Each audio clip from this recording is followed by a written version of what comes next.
ইতিমধ্যে বিভিন্ন রাজনৈতিক দল, ছাত্র জনতা সবাই আওয়ামী লীগকে নিষিদ্ধ করা সহ বিভিন্ন দাবিতে রাজপথে নামছেন। 15ই আগস্ট কেন্দ্রিক আপনারা জানেন যে একটা নৈরাজ্য তৈরির যে এই যে পলাতক প্রধানমন্ত্রী যে ইনস্ট্রাকশন দিচ্ছেন, আপনারা এমন কর্মকাণ্ড করেছেন, এখন জনগণ আপনাদেরকে পাইলে কি করবে আল্লাহ মাহবুব জানে। বাট গত 15 বছরে তার যে ইতিহাস, সেটা পৃথিবীর সবচেয়ে জঘন্যতম ইতিহাস এবং সর্বশেষ যে শাসক জনগণের উপরে গণহত্যা চালিয়ে বিদেশি আর্মি ইন্টারভেনশন করে ক্ষমতায় থাকতে চায়, তার মতো দেশদ্রোহী প্রধানমন্ত্রী এবং সেই ফ্যাসিস্ট রাজনৈতিক দল বাংলাদেশের কোনোভাবেই রাজনীতি করতে পারে না।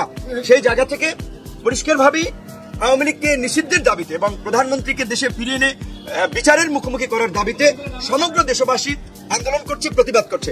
এই যে গণহত্যা চালিয়েছে যে ঘাতকরা, তাদের বিচার চান এবং গণহত্যাকারীদের দৃষ্টান্তমূলক শাস্তির মাধ্যমে বাংলাদেশে যেন আর কেউ এই দুঃসাহস দেখাতে না পারে। 15ই আগস্ট কেন্দ্রিক আপনারা জানেন যে একটা নৈরাজ্য তৈরির যে এই যে পলাতক প্রধানমন্ত্রী যে ইনস্ট্রাকশন দিচ্ছেন, তার নেতাকর্মীদের মনোবল চাঙ্গা করার জন্য আমরা বলেছি দেশের মধ্যে ওবায়দুল কাদের সহ আরো যারা এই গণহত্যায় জড়িত তারা দেশের মধ্যে ঘাপটি মেরে আছে এবং গোপালগঞ্জে দেখেছি আমরা তারা আস্ফালন ছেড়েছে। অনতিবিলম্বে তাদেরকে খুঁজে খুঁজে গ্রেপ্তার করা এবং ছাত্রলীগ যুবলীগের সন্ত্রাসীদেরকে ওবায়দুল কাদের নিজেই লেলিয়ে দিয়েছেন। কাজে এখন তাকে গ্রেপ্তার করা একটা প্রধান একটা বিষয় হয়ে দাঁড়িয়েছে। তাকে গ্রেপ্তার করলে অনেক কিছু বের হয়ে আসবে। পাশাপাশি ছাত্রলীগ যুবলীগ যেহেতু এই আন্দোলনে ভায়োলেন্স করেছে, সরাসরি গুলি চালিয়েছে এবং ষষ্ঠ উপদেষ্টা মহোদয় নিজেই বলেছেন তিনি আপনার 7.6 mm গুলি যিনি বিডিআর সদস্যের এই আপনার সিনাতে দেখেছেন। তো কাজে এই যে চিহ্নিত অস্ত্রধারী সন্ত্রাসীদেরকে অনতিবিলম্বে গ্রেপ্তার করা, সকল ধরনের অবৈধ এবং বৈধ অস্ত্র জমা নেওয়া এবং এই সন্ত্রাসী কর্মকাণ্ডের জন্য রাজনৈতিক দলকে নিষিদ্ধ, সেটা নির্বাহী আদেশ কিংবা আপনার নির্বাচন কমিশন অনেক নিয়ম নীতির মধ্যে দিয়ে হবে, কিন্তু ছাত্রলীগ যুবলীগকে সন্ত্রাসী সংগঠন হিসেবে চিহ্নিত করে স্বরাষ্ট্র মন্ত্রণালয়ে প্রজ্ঞাপন দিতে পারে।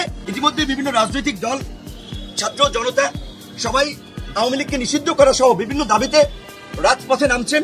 আপনারা এমন কর্মকাণ্ড করেছেন, এখন জনগণ আপনাদেরকে পাইলে কি করবে আল্লাহ মাহবুব জানে।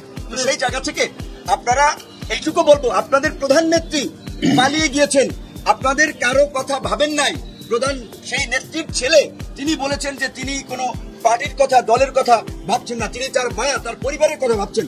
কাজেই আপনারা যদি কারো উস্কানিতে রাস্তায় নেমে কোনো ধরনের নৈরাজ্য এবং বিশৃঙ্খলা করেন, শেখ হাসিনা তো পালাতে পারছে, আপনারা কিন্তু পালাতে পারবেন না। একদিকে আইন শৃঙ্খলা বাহিনী, একদিকে সেনাবাহিনী, একদিকে আমরা জনগণ, বিপ্লবী ছাত্র জনতা। কাজেই কোনো ধরনের নৈরাজ্য করার দুঃসাহস আপনারা দেখাবেন না। আমরা চাই যারা আছেন ক্ষমা চেয়ে আপনারা ভালো হয়ে যান, শান্তিপূর্ণভাবে দেশে থাকেন। কোনো ধরনের বিশৃঙ্খলা করা থাকলে বিপ্লবী ছাত্র জনতা এবং সরকার মিলে আপনাদের বিরুদ্ধে ব্যবস্থা নেবে। আপনাদেরকে হুঁশিয়ার এবং সাবধান করে দিতে চাই। শেখ মুজিবুর রহমান সাহেব একজন জাতীয় নেতা ছিলেন, কাজেই তার প্রতি শ্রদ্ধা নিবেদন কিংবা তার প্রতি কারো ভালোবাসা থাকতে পারে। এখন দেশের যে পরিস্থিতি, এই পরিস্থিতিতে যদি আপনারা এই ধানমন্ডিতে শোডাউন দেওয়ার প্রস্তুতি নেন, গোপালগঞ্জে আস্ফালন দেখানোর চেষ্টা করেন, তাতে এইদিকে যে ক্ষুব্ধ ছাত্র জনতা, আপনারা কিন্তু স্বাভাবিকভাবেই রাস্তার যে পরিস্থিতি আপনারা দেখেছেন, প্রাণ নিয়ে কিন্তু ঘুরে ফিরতে পারবেন না।